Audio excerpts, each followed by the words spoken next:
Upstairs, Downstairs, Part 1, production number 1513, recorded the 24th of November, 72, take 1.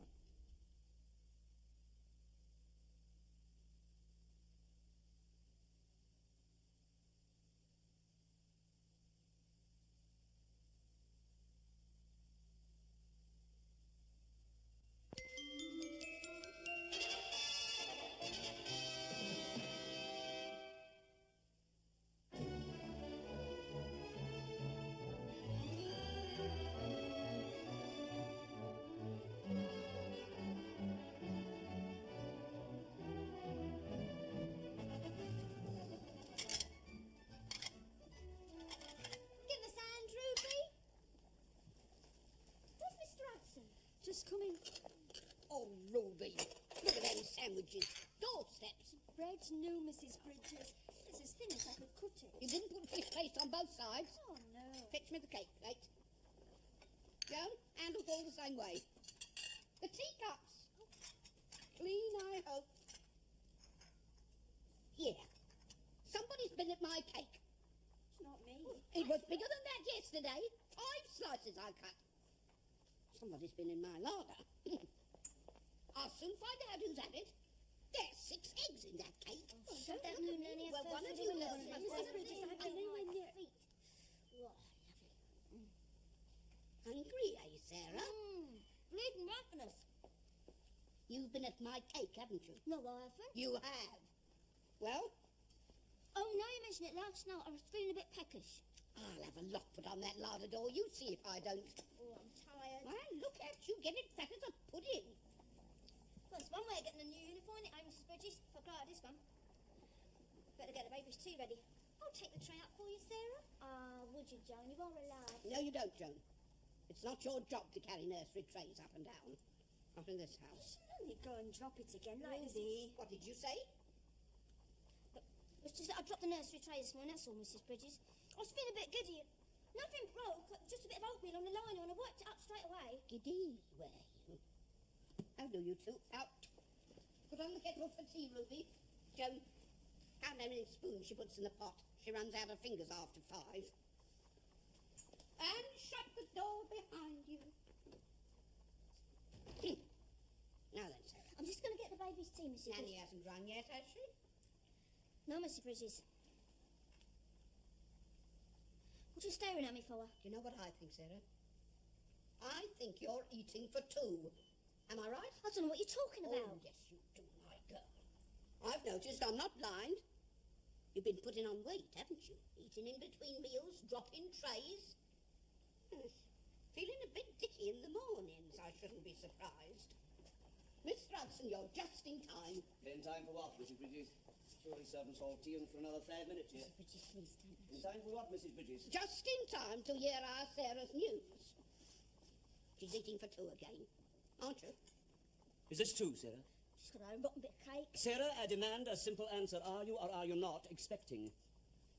What if I am? Yeah, what does that tell you? I am shocked, Sarah, shocked to my very fibre. It wasn't my fault. The cry of the hussy, Mr. Hudson. It's never her fault. You're talking to me and Mr. Hudson, my girl.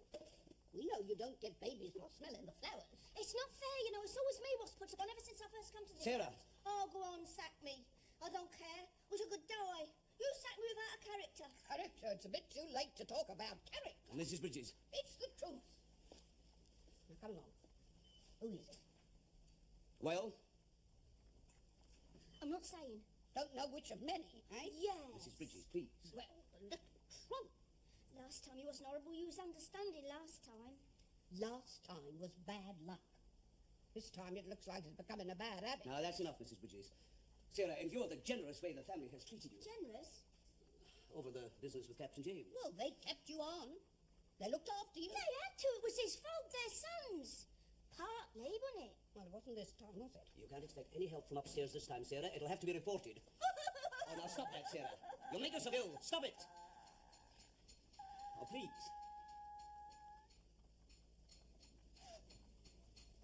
There now. That's better. Now then, who is the father? What manner of person? Pardon? Who done it? manner of person. He was... Well, it wasn't my fault, Mr. Hudson.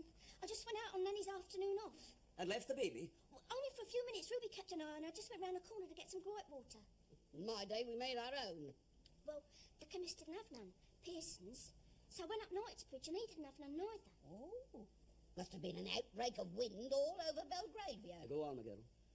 Well, I'd gone so far it seemed daft to go home empty-handed, so I walked along Piccadilly.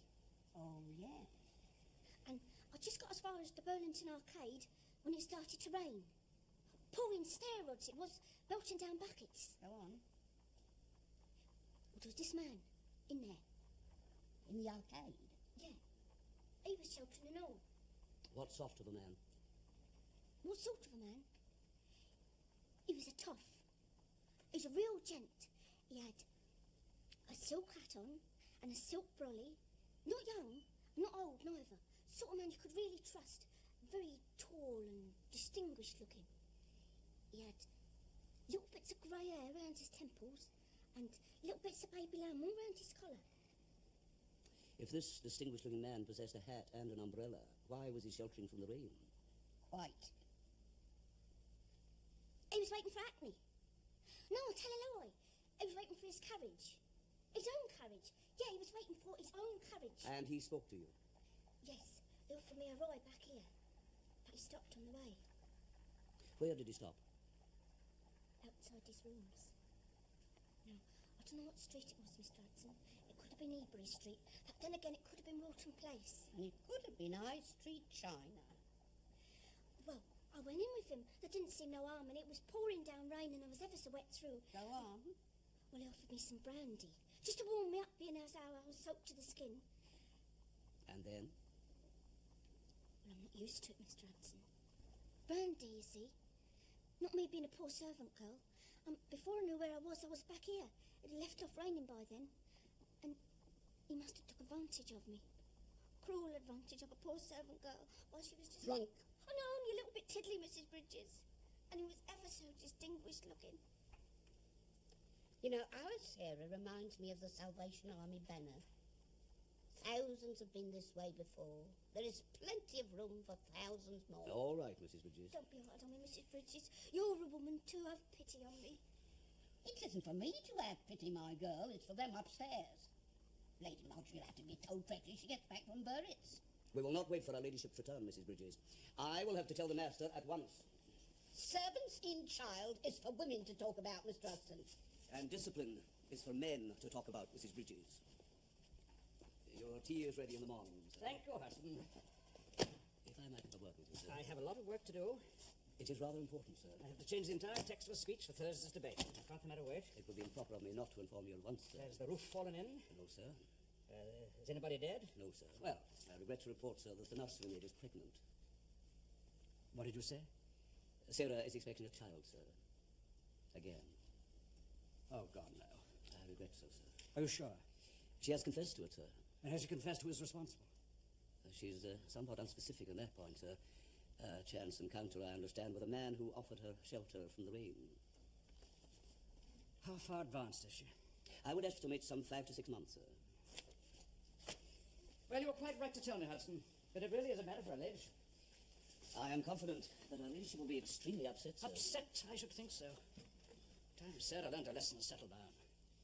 On this occasion, I have no doubt her ladyship will enforce her usual rules, sir. Oh, yes. Of course, we must never forget that Sarah is something of a special case. Quite, sir. Well, her ladyship will be back on Thursday. A couple of days won't do any harm. Very good, sir. I hope you don't misunderstand me, sir. I have nothing personal against the girl. Of course not, Hudson. It is simply a matter of discipline. This household is like a ship in His Majesty's Navy, sir. One small indiscipline can lead to mutiny. It must be nipped in the bud, sir. And on this occasion, Thank you, Hudson. Very good, sir.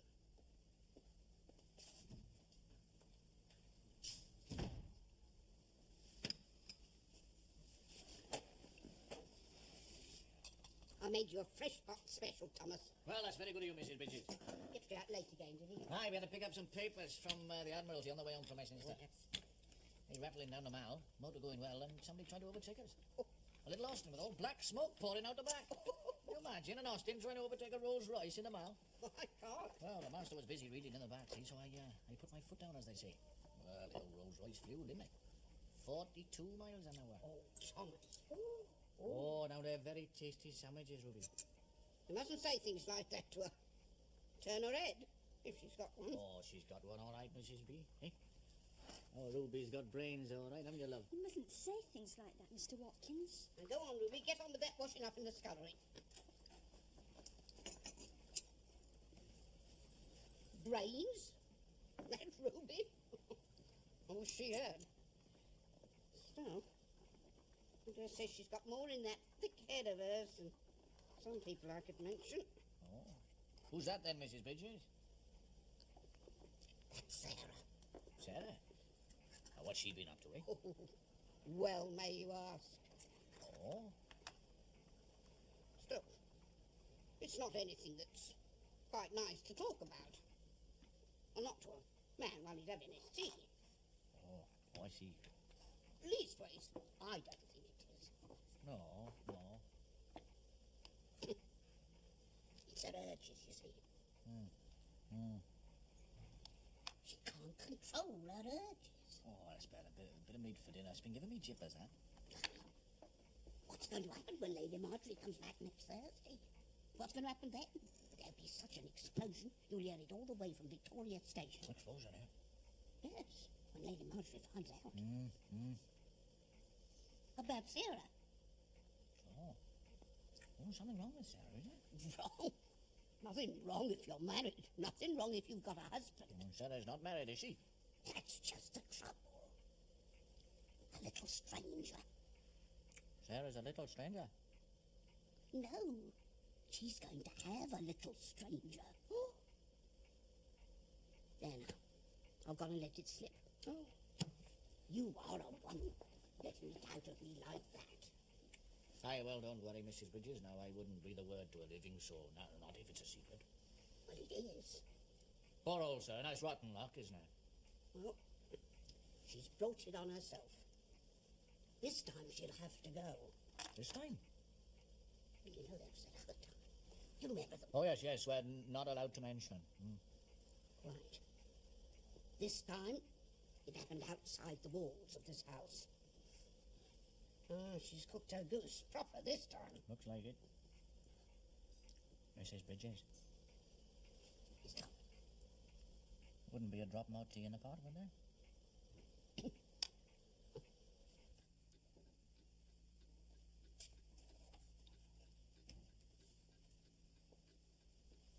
Yes? Oh. Hudson, about this wretched girl. Sarah, sir. Yes, who else knows about her condition? Among the servants, I mean. Only Mrs. Bridges and myself, sir. Not Rose? They were close friends, weren't they? Rose, if you recall, sir, went to see her aunt in the cottage at Southwold for a few days. Oh, of course. She returns to us on Friday, sir. I see. So, nobody need know until her ladyship returns. No, sir. I will certainly speak to Sarah, sir. Edward, as you know, is away with his bad leg. Now, I'll see to it that Joan and Ruby are kept in ignorance of the situation, sir. And Watkins, of course. Very well, Hudson. Thank you. Oh. Thank you, sir.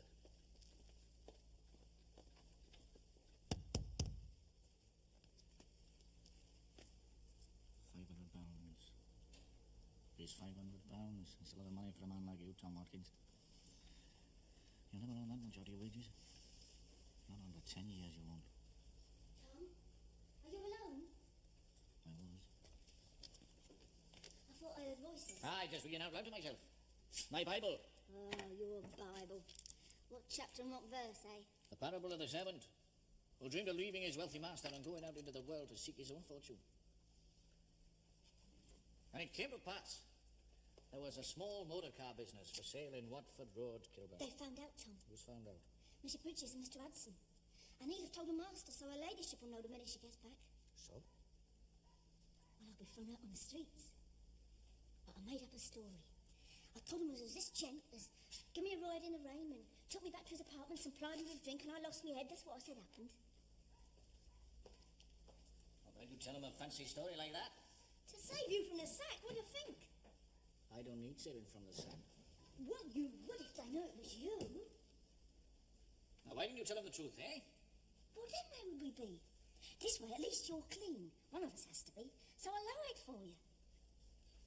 Well, what you going to do for me, Tom, eh? Nothing. Nothing? Well, you've got to do something, Tom. You marry me and make it all respectable.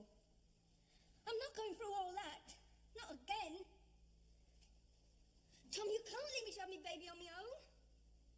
Tom, please. Look, I'm busy. Busy? Look, you get busy with me, Thomas. What can you do something? Will you stop help screaming, will you? Oh, God, Tom, you got to take care of me now. Well, clear off, will you? I'll tell him.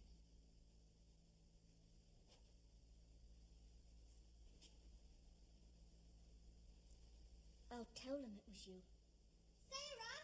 Mr. Watkins! Yeah, what do you want? Mr. Watkins, sorry to intrude, but I was just looking for Sarah. Oh, there you are. You wanted over at the house? Who wants me? Well, Nanny wants you. It's time for the baby's bath. Sod Nanny. And sod the baby. Right you are. I'll tell him. I'll come. Shall I tell Nanny you're on your way then? Yeah.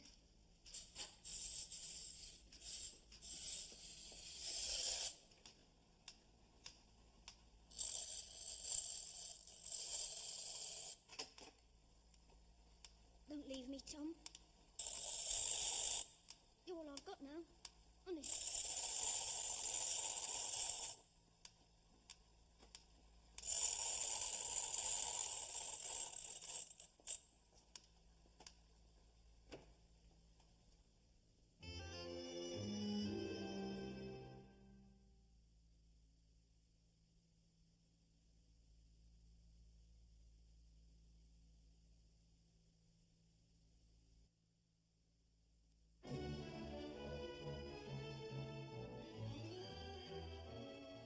This overseas telegraph has just come, sir. From Biarritz? I couldn't say, sir.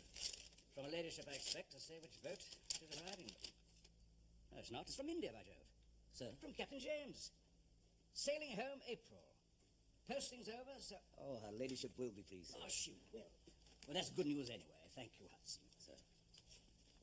Oh, and Watkins is here, sir. He would like a word with you before you leave. Will I ask him to come in? Yes. Mr. Watkins. Watkins, sir. Yes, Watkins. Good morning. Good morning to you, sir. What is it? Well, it's about Sarah, the nursery maid, sir. And what about her? Well, about her unfortunate condition, sir. Who told you about that? Mrs. Bridges. Well, that was very wrong of her. Yes, sir. It's not supposed to be common knowledge. No, no, sir. Anyway, what's it got to do with you? Well, it's just that I'd have to have your permission, you see. Well, I don't know that I'd have to, but I wouldn't feel happy without it, sir. You know, respecting you as I do. Though Sarah would have to have it, sir. Sarah? Your permission, yes. Yes, I'm quite attached to her in a way, sir. To Sarah? Yes, she's a lively girl, sir. I'm not, you see, lively. I like things quiet. What is it you're trying to tell me, Watkins? Well, I was wondering how it would be if I offered to marry her, sir. You know, help her out, make her respectable. Marry her? You?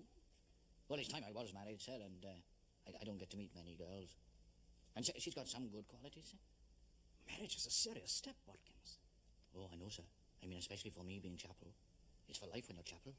It should be for life, whatever you are. Oh, yes, yes, sir. And to take on another man's child. Of course, it's not unusual for chauffeurs to be married. Well, that's what I thought, sir. And Sarah wouldn't have to leave in disgrace. Quite. Penniless. Destitute, you might say. Oh, I don't think her ladyship would turn her onto the streets penniless. Oh, on account of a recent misfortune in this household, sir. That matter is over and forgotten, Watkins. Oh, you can rely on my absolute discretion, sir. I mean, as always. Oh, yes, I'm sure I can. Well, that being so, and if you seriously mean to offer marriage to Sarah, and as it were, take over responsibility for her from us, that is, keep her happy and cared for... Out of mischief, sir? Yes, Watkins. Oh, yes. Yes, I would, sir. In that case, I don't think you would find us ungrateful. It will solve happily what has become of late a very difficult family problem. Well, that thought was uppermost in my mind, sir. You You really are the most exceptional man, Watkins. Thank you very much, sir. Of course, I'll do my best to keep Sarah happy, sir. As far as my wages will allow. Oh, I don't think we need worry about that. I'll speak to her ladyship when she returns, and I'm sure she'll agree to having the quarters over the garage done up. Oh, you shouldn't go to that much expense, sir. Oh, but we shall, and a suitable wedding present for the two of you. Well, that's very generous of you, sir. Would it be forward of me to inquire as to what form that wedding present might take, sir? Well, I don't know, something for the living quarters, perhaps some furniture. Oh, I see, sir. Or a sum of money, I should imagine, wouldn't you? Yes, I would imagine a sum of money, sir. And a fairly handsome sum, Watkins, I'm sure. As I say, you'd be solving a very difficult family problem. Quite, sir. Well, I'm sure they'd all be pleased to hear your news downstairs. Unless you've told them already, have you? Oh, no, sir, I wouldn't mention it to anybody else. Not unless I had your permission first, sir. Good man. Now, you go and tell them. And I'll discuss the financial aspects of it with her ladyship when she returns. Well, thank you very much, sir.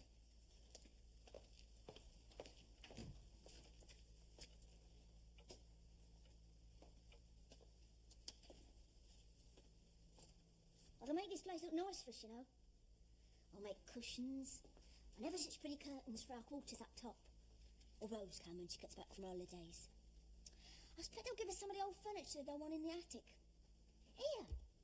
I hope the baby don't get upset by the smell of that old car. Well, look, I wouldn't worry about that because we might not be here all that long. What do you mean? When it came to pass, there was a motor car business for sale in Kilburn. For only £500.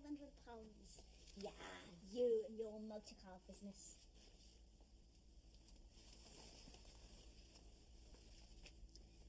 Mrs. Thomas Watkins, eh?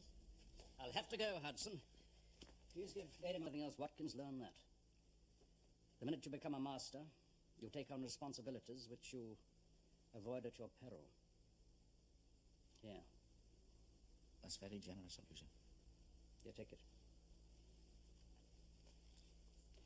But remember, her ladyship must never know. Thank you for the beer.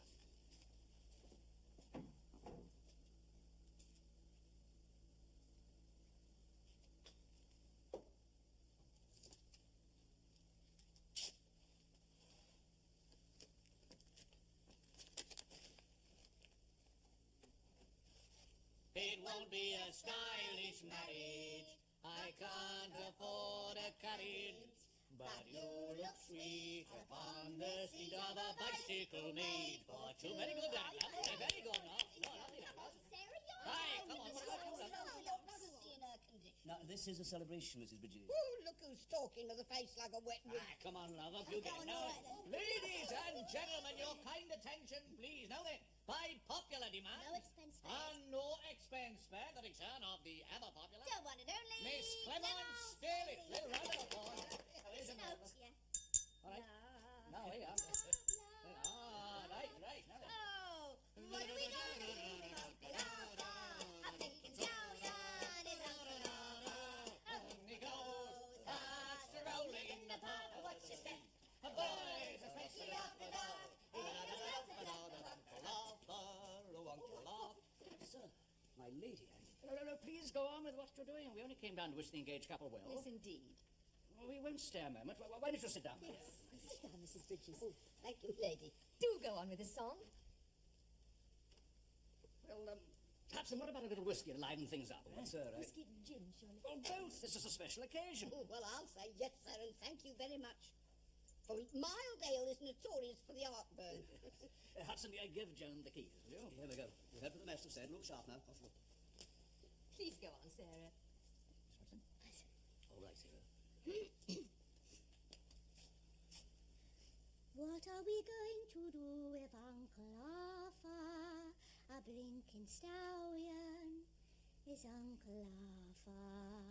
When he goes strolling in the park. Watch your step, boys, especially after dark. And you'll start to flirt for Uncle Arthur. Uncle Arthur!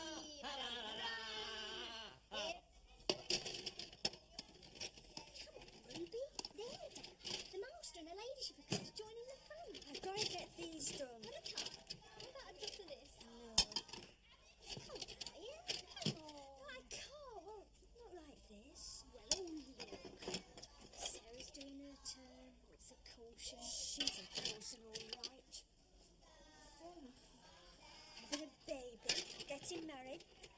to all that money? Only one thing missing, eh? Father of her kid. Wouldn't half laugh if he walked in. What do you mean? Come on. How can he walk in if he's already there? What are you talking about? Mr. Watkins is there. No, Ruby, you got it all mixed up. She's marrying him, but it's nothing to do with the baby. He's just being good to her. I know. Know what? Well, I've never seen. See, he came to her room one night and he had a row. I heard it. Heard it? Yes. She said what he'd done to her, and she was going to have a baby. And he hit her, Mr. Watkins did. Nevertheless. And then she cried, and he made it up. And he said not to worry, and he'd sort something out. But they all think. And Mr. Hudson thinks. And upstairs thinks. Oh, Ruby, what wickedness there is in this world. He's not decent at all. Not more decent than anyone. Not if it's his kid all along. Well, Ruby, should we tell? No, it wouldn't do. I can only tell on people under you, not over you. My wife. Oh, don't let me. Thank you, Sarah Watkins. Our best wishes and good luck with America Yes, business. promise both. Oh, thank you, Thank lady. you very much. very much. Good night, Sarah. Good night to you. Good night. Good night, sir. Thanks ever so much. Good night, my lady. Good night, Mr. Whiskey. And thanks for the whiskey. Here, let me have that bottle of whiskey. Oh, give me some of that gin. Oh, I wish we had a piano. I do like a nice piano. What's up with you two then, eh? Look like seen a ghost.